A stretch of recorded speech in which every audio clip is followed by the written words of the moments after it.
पिछले 35-40 बरसों में मुल्क को इस कदर लूटा गया कि आज मुल्क की मईशत बर्बाद है। खौफनाक सूरत हाल में एक ऐसा वाक़या सुन लें जिसे सुनकर पाकिस्तान से प्यार करने वालों को सुकून मिलेगा। ये 2004 का वाक़या है। बोस्निया के शहर सराइवो में यूथ डेवलपमेंट पीस कॉन्फ्रेंस हो रही थी। उस कॉन्फ्रेंस में दुनिया भर से नौजवान शरीक थे। कॉन्फ्रेंस में मजदूरों की नुमाइंदगी अमेरिका के विक्टर और पाकिस्तान से शफीकुर रहमान ने की। शफीकुर रहमान बताते हैं कि मेरे लिए फ़ख्र था कि मैं पाकिस्तान की नुमाइंदगी कर रहा था। ये वो दौर था जब 9/11 के बाद दुनिया अफ़गानिस्तान की खबरों से पाकिस्तान को मुंसलिक कर रही थी। पाकिस्तान का तशख़्ख़ुस मस्ख़ किया जा रहा था। क्योंकि मेरा पहला इश्क पाकिस्तान है, मेरे लिए खबरें बहुत तकलीफ़ दे थीं। मगर फिर कुदरत मेरे लिए एक ऐसा लम्हा ले आई जब मैं सीना तान कर कॉन्फ्रेंस में शरीक हो गया। उसकी वजह कॉन्फ्रेंस में मेरी मुतरज्जम एक 30 साला खूबसूरत खतून थी।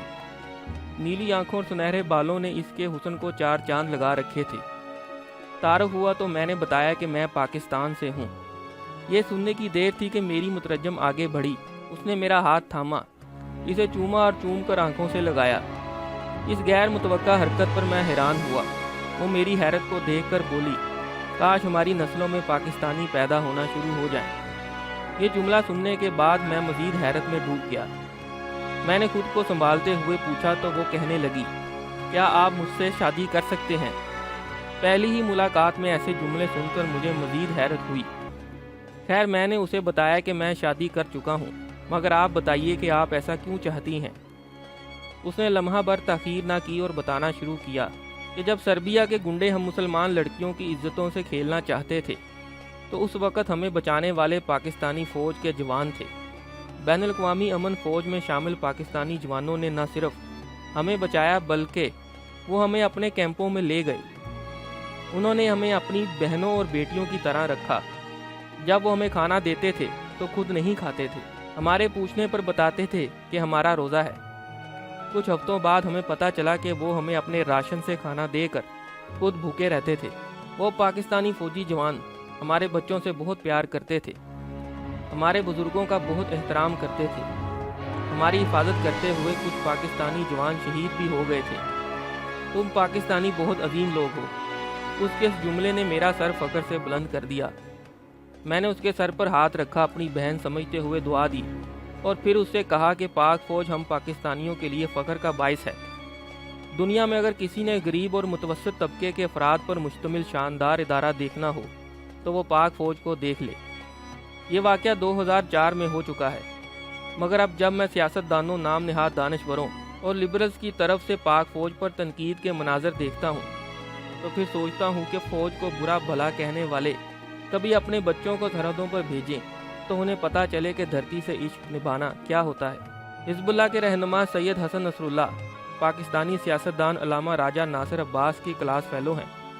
हसन नसरुल्लाह अपने पाकिस्तानी दोस्त राजा नासिर अब्बास को पिछले 4 बरसों से नसीहत कर रहे थे, मगर इस बार उन्होंने वसीयत की कि कभी भी अपनी फ़ौज को यानी पाक फ़ौज को ना छोड़ना, हमेशा फ़ौज के साथ रहना, क्योंकि हमें बहुत सी इतलात हैं कि अमेरिका और इसराइल मुसलमान मुल्कों की अफवाज को तोड़ना चाहते हैं। उन्होंने इस मंसूबे के तहत लीबिया और इराक की फ़ौज को तोड़ा, यमन की फ़ौज तोड़ी, इसराइल के मुकाबले में लिबनान की फ़ौज नहीं बनने दी। दरअसल ये मुसलमान मुल्कों की अफवाज तोड़कर खित्ते की असर नौ तकसीम व तरतीब चाहते हैं। इनका मंसूबा वसी हो गया है और अब इनका मिशन पाकिस्तानी फ़ौज को तोड़ना है, इसे कमज़ोर करना है, क्योंकि जुग्राफियाई तौर पर अहम होने के अलावा पाकिस्तान एटमी क़ुव्वत है, आबादी भी भरपूर है, ताकतवर मुल्क है और पाक फ़ौज दुनिया की बेहतरीन फ़ौज है। अगर खुदा न ख्वास्ता दुश्मन की साजिश कामयाब हो गई तो फिर ईरान और अफ़गानिस्तान भी टूट जाएंगे। इसीलिए मैं आपको वसीयत करता हूँ कि हर हाल में पाक फ़ौज का साथ देना।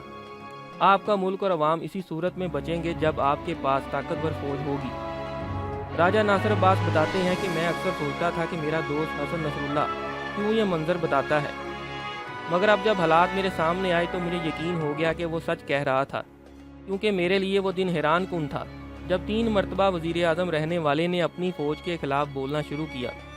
तब मुझे बैरूनी ताकतों के इशारों पर काम करने वालों की समझ आई। फिर मुझे पश्तीन और अचकज़ई के मंसूबे भी समझ आ गए। मुझे अपने दोस्त हसन नसरुल्लाह की वसीयत की अच्छी तरह समझ आ गई। हमें याद रखना चाहिए कि हमारी पहली और मजबूत दीवार सिर्फ़ और सिर्फ पाक फ़ौज है। ہمیں آپس کے اختلافات کو ایک طرف رکھ کے کم از کم پاک فوج کے ساتھ کھڑے ہو جانا چاہیے۔ راجہ ناصر عباس کی باتیں بالکل درست ہیں، بلکہ میں تو یہ کہوں گا کہ پاک فوج دنیا بھر کے لیے آسوں اور امیدوں کی علامت ہے، کیونکہ انسانیت کی جتنی خدمت اس فوج نے کی ہے شاید ہی کسی اور نے کی ہو۔ میری دعا ہے کہ مادر وطن کا تحفظ کرنے والے ہمیشہ سلامت رہیں، آمین۔